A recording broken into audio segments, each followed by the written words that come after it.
It's tenacity and iterations, and you can do anything.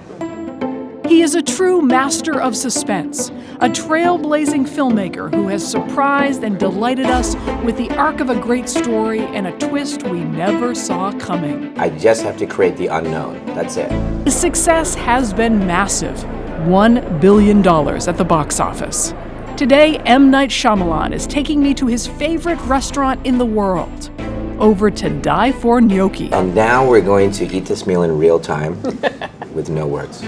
We're talking about crafting a terrific tale, the art of a comeback after box office failure, and what drives this phenom every single day. I want to be me, and I'm not leaving.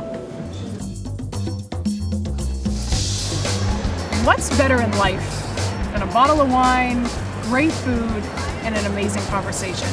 My name is Kate Sullivan, and I am the host of To Dine For. I'm a journalist, a foodie, a traveler with an appetite for the stories of people who are hungry for more. Dreamers, visionaries, artists, those who hustle hard in the direction they love. I travel with them to their favorite restaurant to hear how they did it. This show is a toast to them and their American dream.